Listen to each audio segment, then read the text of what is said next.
ai tempi c'erano delle grandissime stelle nel calcio italiano. Cioè, era vero che chiedono a un giocatore, chi ti ha dato il biglietto di benvenuto in Serie A, per dire sì. che ne ho presi. C'è un elenco. Vai.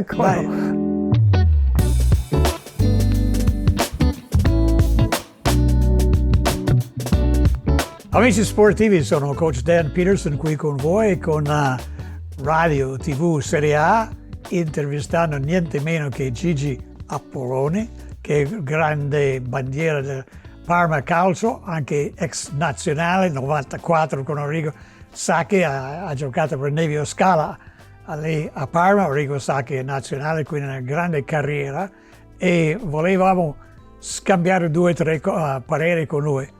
Gigi, innanzitutto un grande abbraccio, un grande saluto, e so che in trasferta o ritiro con la tua squadra che voi avete guardato le mie telecronache Allora, per me è un onore essere qui e essere intervistato.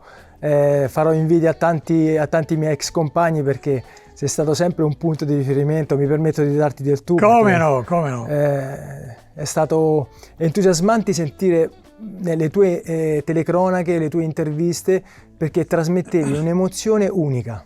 Ma sai che mi chiede di questo ogni tanto? Dico che la mia idea, che è influenzata dalla radio, che io sono troppo vecchio, ho cominciato ad ascoltare la radio prima della TV, era proprio stare a casa del telespettatore, seduto con lui sul divano, vedendo la partita insieme e scambiando parere, cercando di contribuire con la mia esperienza come allenatore, cioè senza fare il sapientone della situazione. Però stiamo qui per parlare con te. Cioè, abbiamo già nominato 2 super allenatori. Come è stato giocare per Nevio Scala, che è una persona, a mio parere, con grandissimo calore umano? Lui arrivò nell'89. Io a Parma ero già 3 anni prima, perché ero 2 anni prima, nell'87. Di quella squadra lì arrivammo con Zeman allenatore, e quel periodo lì Arrigo Sacchi andò al Milan. Il Milan poi divenne il Milan di Van Basten, Gullit, il Milan stellare. Di quella squadra lì rimanemmo soltanto io, Marco Osio, Sandro Melli e Enzo Gambaro, che era un terzino che poi andò al Milan dopo le promozioni in Serie A. Scala arrivò nell'89 e costruì una squadra, ma lui venne con molta umiltà, dandoci innanzitutto il gusto di divertirci in allenamento e trasportarlo poi in partita. Ci diede una serenità incredibile, e questo io penso si sia visto poi attraverso poi non soltanto i risultati, ma anche le prestazioni che facevamo in partita, dove veramente la gente rimaneva entusiasta del gioco, ma del divertimento che avevamo nel proporci contro le squadre avversarie, perché noi eravamo tutti ragazzi giovani che volevamo ambire a diventare importanti. E tu giovane, siamo 20 anni più o meno, ti sei trovato in campo a giocare in Serie A, ovviamente contro, ai tempi c'erano delle grandissime stelle nel calcio italiano, c'è un elenco di nomi, e tu fammi sapere chi sono stati i più forti, che era vero che chiedono a un giocatore, chi ti ha dato il biglietto di benvenuto in Serie A, per dire che ne ho presi. C'è un elenco. Vai. No, al di là coach di giocatori straordinari di quel periodo lì. Oltretutto io venivo anche da categorie inferiori, dove quei giocatori poi ho avuto la fortuna, l'abilità di incontrare poi uno su tutti, Maradona. Per me è stato il giocatore più forte in assoluto che ho visto, per quello che riusciva a trasmettere ai compagni, agli avversari, ai tifosi, giocatore che aveva delle qualità enormi. Un altro giocatore importante che faceva parte del Napoli di Maradona era Careca, che io devo dire che lui è stato l'avversario. Ho avuto tanti avversari che mi hanno messo in difficoltà, però in assoluto quello che mi metteva più in difficoltà era proprio Careca, perché era imprevedibile, non riusciva a capire mai quello che faceva nella gara. Milan con Gullit e Van Basten? Van Basten e Gullit erano dei giocatori incredibili, dove poi hanno portato il Milan insieme a tanti altri campioni, perché Sì. comunque da soli sicuramente non avrebbero raggiunto quello che ha raggiunto il Milan, però hanno fatto la storia. Io ho visto recentemente, non so se l'hai visto tu su YouTube, era intervistato Gullit e lui ha detto che gli allenamenti di Sacchi, che metteva il portiere Fugali, diciamo, e 4 difensori che erano Maldini, Baresi, Costa Curto, Tassotti, ok? 5, ok? Sì, è vero. Contro 7 attaccanti, cioè che era Van Basten e Gullit, e Gullit dice, e noi non siamo riusciti a segnare. Ma voi avete fatto questo tipo? Allora, gli allenamenti di Sacchi li ho avuti poi in nazionale. Ah, ok. Quella nazionale del 94 dove Sì. perdemmo purtroppo con i rigori sbagliati, arrivammo secondi contro il Brasile. Sì. E devo dire che quegli allenamenti che sentivo dire, li ho fatti con Arrigo. In genere Sacchi aveva due difese per gli allenamenti che facevamo, come i 4 difensori col portiere più 10 giocatori. I primi 4 erano Tassotti, Costa Curta, Baresi e Maldini. Sì. Ed era bellissimo, noi eravamo fuori, gli altri 4 che eravamo io, Minotti, Benarrivo e Mussi, che avremmo dovuto sostituire loro quando Sacchi appunto dava il cambio. E guardare loro come facevano la linea, non prendevano mai gol. Giocavano contro Baggio, contro Massaro, contro Donadoni, contro Casiraghi, contro Zola, Albertini, Dino Baggio e ce ne sono tanti altri, ecco, Nicola Berti. Poi Sacchi dava il cambio e su Mussi a destra, Benarrivo a sinistra, Minotti insieme a me, centrali, giocavamo alla palla, gol. Però devo dire che, ecco, la difficoltà che avevamo in allenamento, dico una cosa assurda, però è la verità, cioè per quanto mi riguarda io facevo più fatica negli allenamenti che non in partita. Sì. E da lì ho capito il valore assoluto che Sacchi trasmetteva. Sì.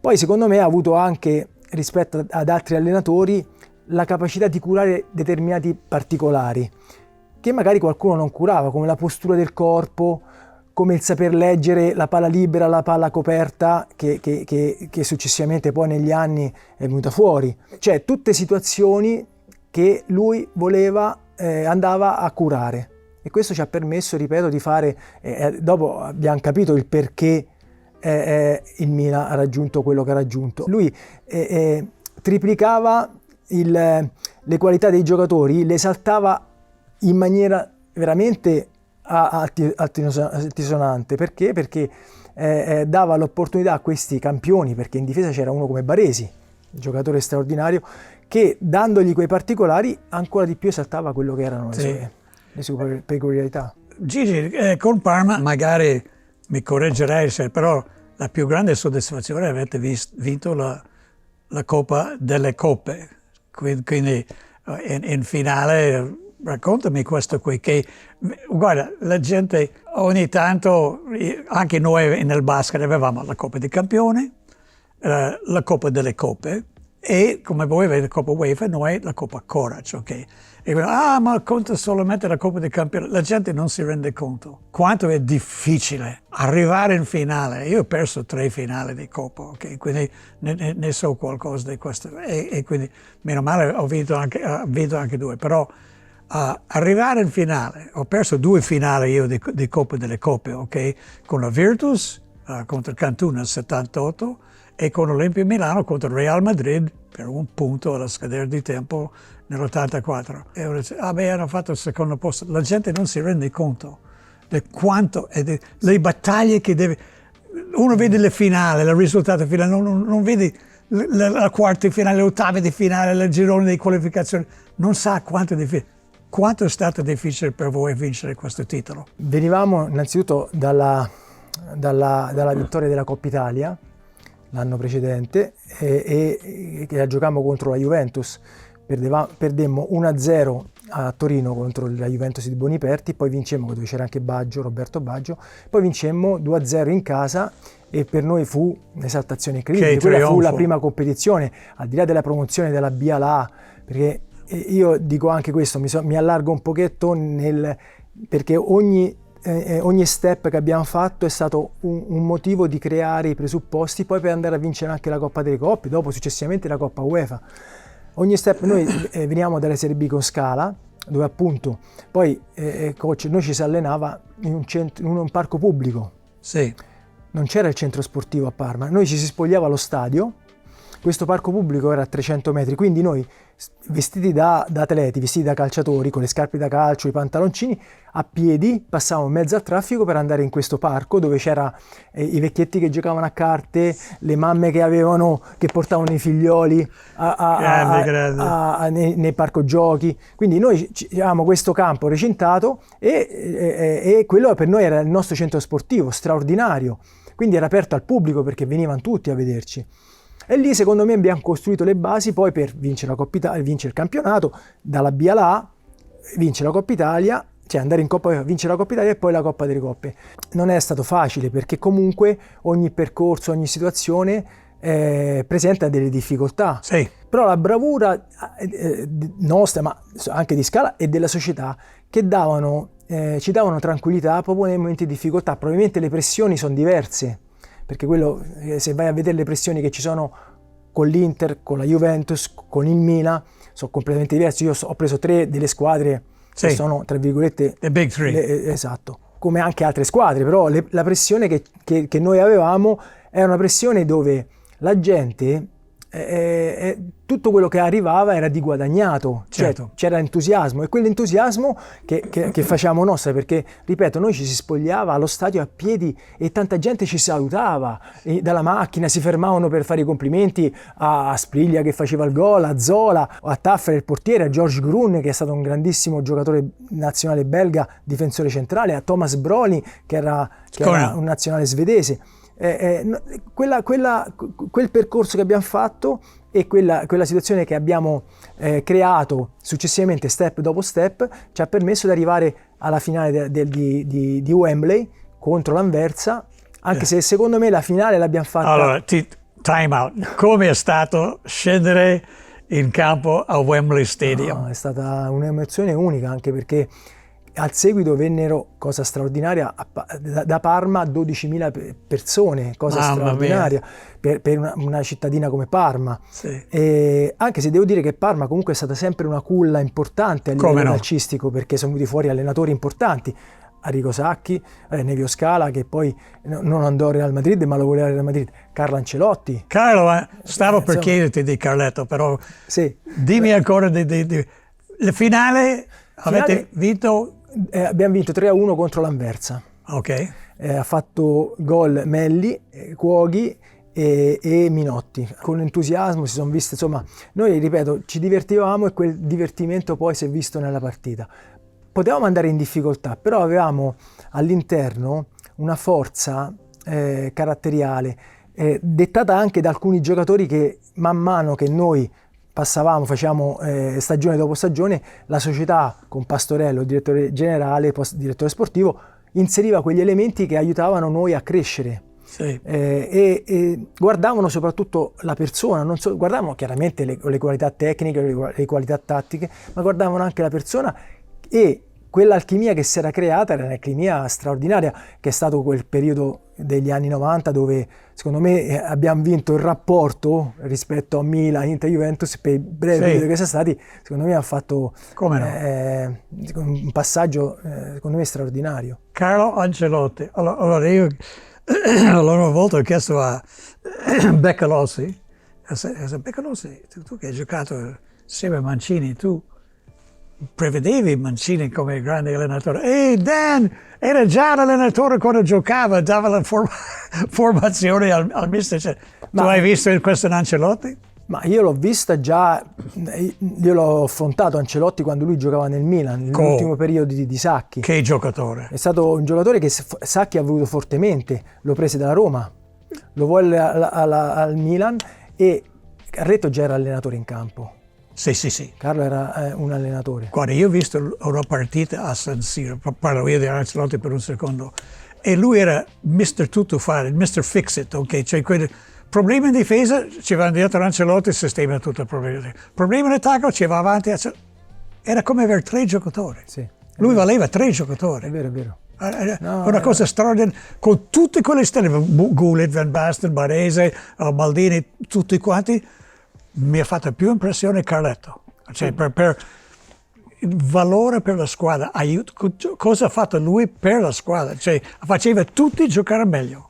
Ma vedi, hai detto una cosa giustissima, per esaltare le qualità dei campioni ci vuole sempre qualcuno che all'interno faccia, tra virgolette, chiamiamolo lavoro sporco, non so se è corretto dirlo, però ma Carlo è stato comunque anche un giocatore che nel suo percorso da giocatore ha fatto vincere tante partite al Milan attraverso le sue caratteristiche, questo tiro incredibile, tatticamente era straordinario, sapeva leggere le cose prima, le situazioni prima, e Sacchi se lo portò, insomma già se lo portò, lo scelse lui dalla Roma, in più capì il valore del ragazzo, il valore del tecnico, anche perché comunque in campo era già un tecnico Ancelotti, e come ha detto lei, lui già dava delle direttive in campo, e da lì poi l'ha trasportate essendo allenatore, perché lì è cambiare. Io, siccome ho vissuto il cambiamento da giocatore a allenatore, cambia completamente il mondo. E anche lui questo per me è un genio, Carletto. Ogni anno che passa, diciamo ogni 2 o 3 anni, c'è una nuova generazione, un nuovo concetto di gioco, esatto. si è adeguato, cioè non è mai rimasto indietro. Cioè, e poi è l'unico allenatore a vincere scudetti nei 5 campionati: Inghilterra, Francia, Germania, Italia, Spagna. Cioè, a me fanno ridere quando ci fu qualcuno che disse è un allenatore molto fortunato. Ma vedi, la fortuna secondo me te la devi conquistare attraverso il lavoro. Lui, io devo dire che quando era quel periodo con noi, io ripeto, è stato l'anno successivo a Scala che venne Ancelotti, sì. Devo dire che lì ho capito il valore. Lui, finito l'allenamento, si rivedeva le partite, sì. si vedeva l'allenamento.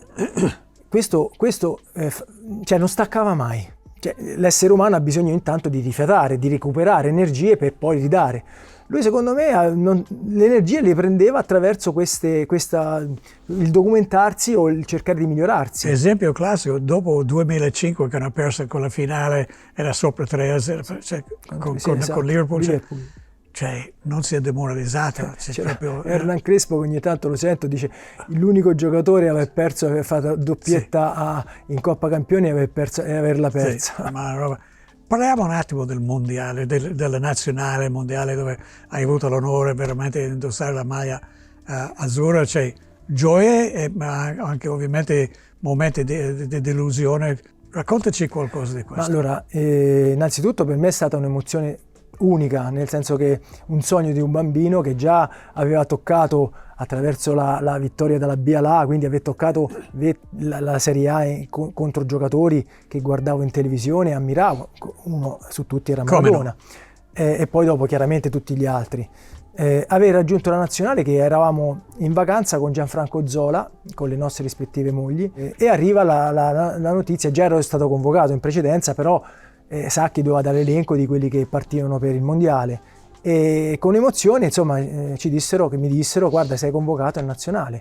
E già per me essere lì per me era un sogno, perché avevo di fronte giocatori Baresi, Costa Curta, che colmina con Tassotti, perché io oltretutto Tassotti, io da bambino che giocavo nel settore giovanile della Lodigiani giù a Roma, lui è di Roma, Tassotti, Mauro Tassotti, e in questo quartiere dove appunto c'era questa società Lodigiani da cui ho iniziato a livello giovanile, veniva ogni tanto ad allenarsi Mauro Tassotti, che era già del Milan. Lui perché abitava in quella zona lì, e vedere Mauro Tassotti che faceva i giri di campo, io lì ad ammirarlo, sì. Per me è stata ritrovarlo poi e ricordare quello che ho passato, insomma sono dei ricordi che ti riportano e anche una sorta di gratificazione, perché dici porca miseria, sai, ero così piccolo che vedevo lui, adesso sono qui, non alla stessa altezza, però comunque se sono qui è perché me lo sono meritato e sono onorato di stare con un atleta così, un giocatore così.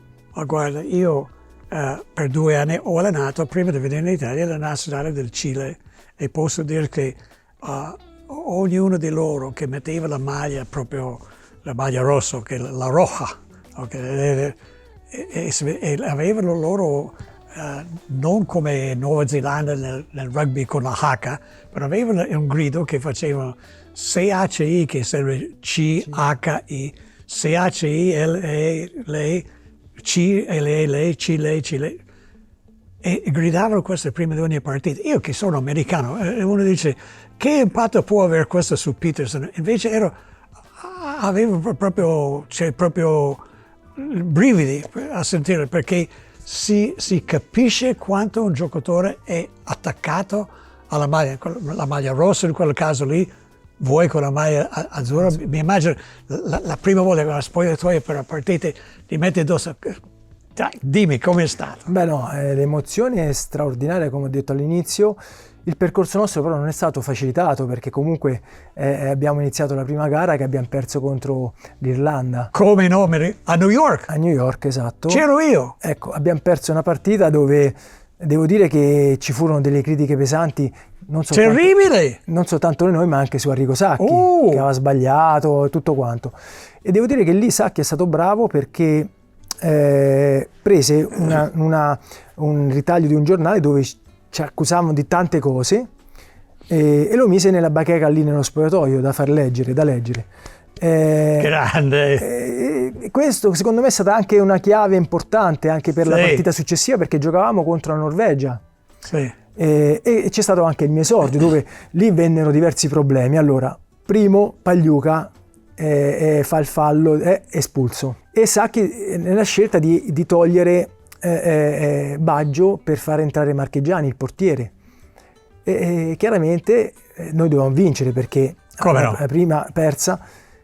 Poi nel secondo tempo si fa male Baresi, e Sacchi sento che mi chiama e dice entra.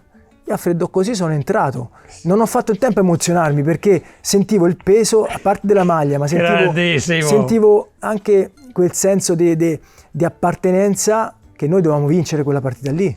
La prima palla che hai toccato? Ho anticipato adesso non mi ricordo come si chiamano gli attaccanti della Norvegia, però ho anticipato questo giocatore che adesso e l'appoggiai, ma con tranquillità, che in genere uno dice l'emozione.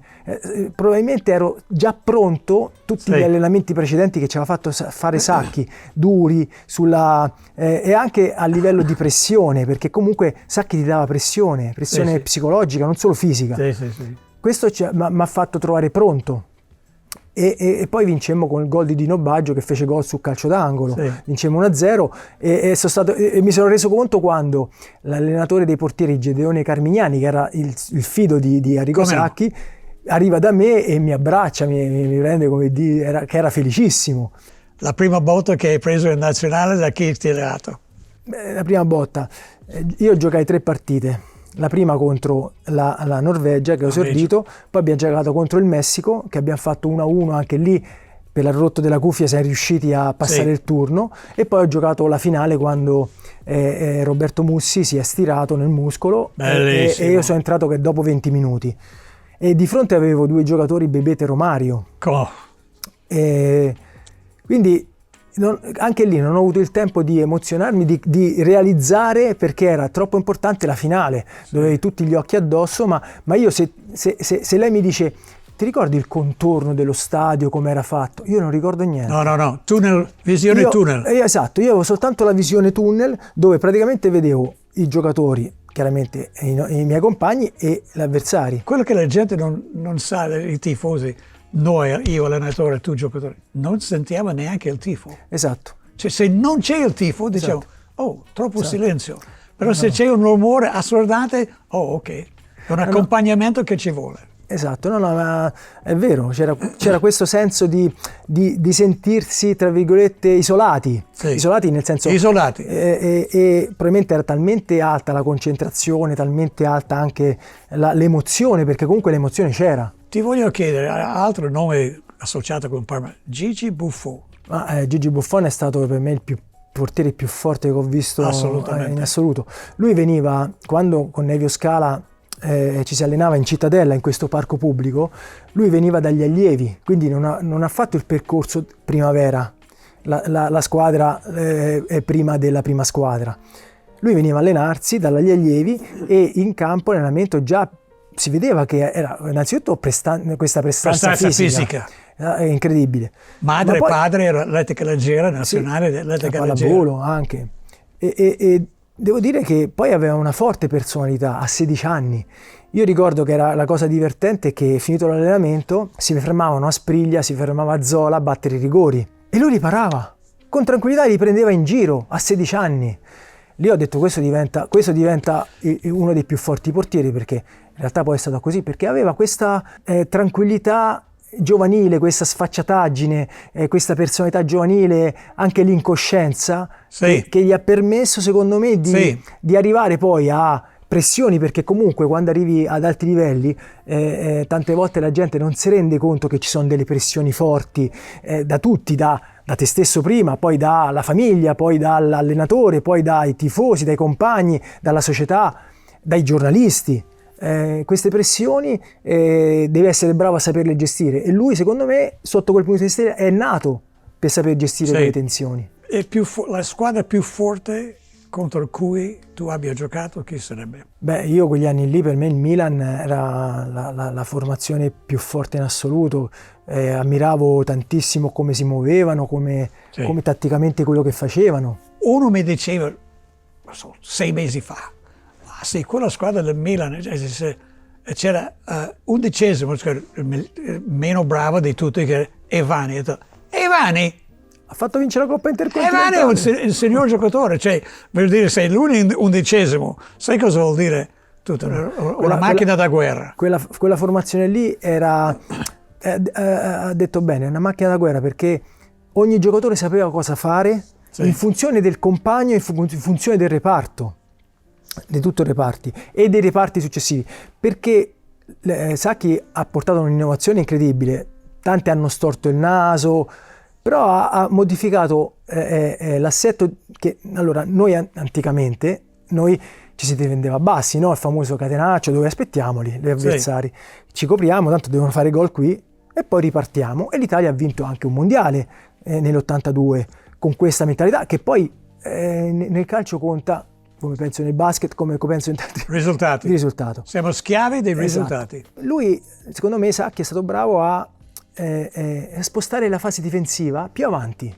Cioè lui la fase difensiva l'ha spostata più avanti con la pressing, con l'organizzazione e con non far prendere coraggio agli avversari. Lui lavorava anche sotto l'aspetto psicologico. Io se non faccio prendere coraggio all'avversario e lo deprimo, ho un vantaggio, non faccio saltare le qualità che hanno. E lui aveva la squadra in grandissime condizioni fisiche, cioè proprio... No, devo dire che lì è stato bravo anche, c'era anche un preparatore bravo, perché c'era Pincolini, che vedo ogni tanto, che io vivo a Parma e vado a Salsomaggiore, lo incontro, quindi ho allenato lo scorso campionato ho fatto l'allenatore del Salsomaggiore, e lui è molto tifoso del Salsomaggiore a livello dilettantistico, e lui veniva spesso a vedere le partite, quindi entrava nello spogliatoio, mi consigliava, mi diceva. Pincolini è stato un grande preparatore atletico e lo è tuttora, adesso è davanti.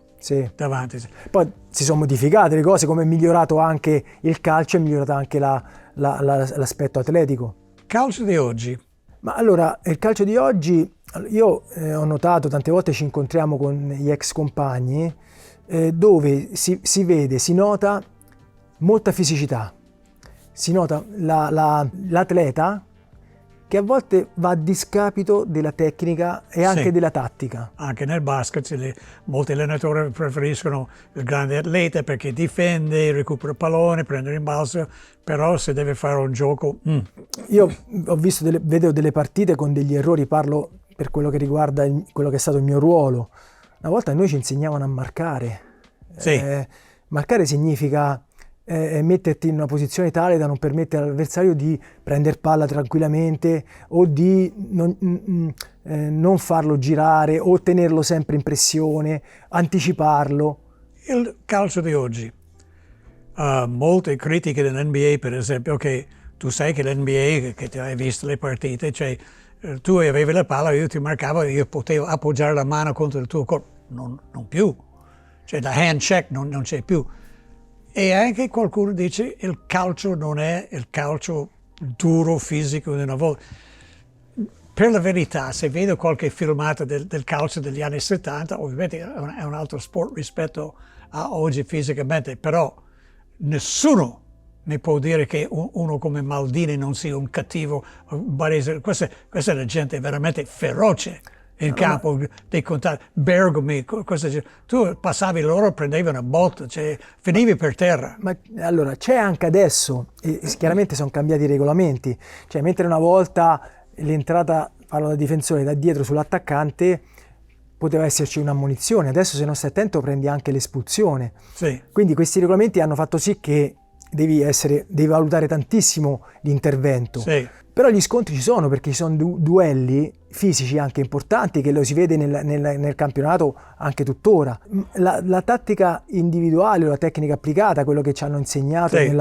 nei giovani, perché sì. io parto sempre dai giovani, è troppo importante sapere stare in campo. È chiaro che faccio 2 passi indietro, no uno, 2 passi indietro, la tecnica è la cosa più importante, sì. il saper gestire il pallone, il saperlo calciare, i gesti tecnici sono fondamentali nel calcio. Te puoi correre tanto quanto vuoi, ma se la palla non la sai giocare, poi quella corsa è inutile. Si chiama mestiere, cioè proprio saper fare le piccole cose. Io lo vedo nel basket, la stessa cosa, uno che ha la palla vicino al canestro non ha il mestiere di proteggere la palla con questo braccio, tirare.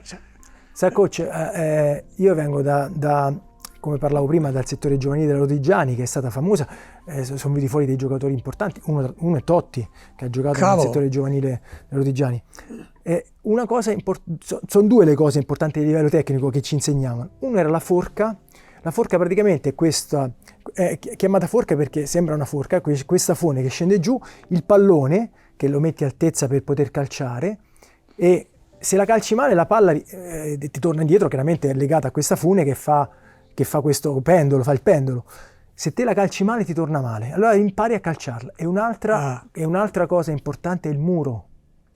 Io col pallone calcio la palla al muro, se io la do male, la calcio male, il muro me la dà male, cioè quelle due cose lì, parlo a livello giovanile tecnico, sono fondamentali. Io ti dico una cosa, parlo come americano adesso che vedo la mia nazionale statunitense giocare. La grande differenza fra il giocatore europeo, voi, eccetera, a me se deve scegliere quello, è lo stop. Se la palla mi arriva, pum! Il giocatore europeo sembra che la palla sia stata là da mezz'ora. L'americano, oddio, mi sta arrivando la palla, aspetta, no? Cioè, sono in difficoltà per questo. Ma è una cosa divertente, visto che abbiamo parlato prima dell'intervista, sì, e abbiamo parlato di Van Basten, ma ha raccontato dell'episodio di Van Basten che ha calciato questa palla lì vicino alla panchina e Sacchi ci diceva sempre una cosa, quando era in nazionale ci ha raccontato alcuni episodi di quel Milan stellare. Allora, quando c'era da palleggiare, no? Il palleggio, prendi la palla, dai, prendete il pallone e tenete la palla alta, non fatela cadere.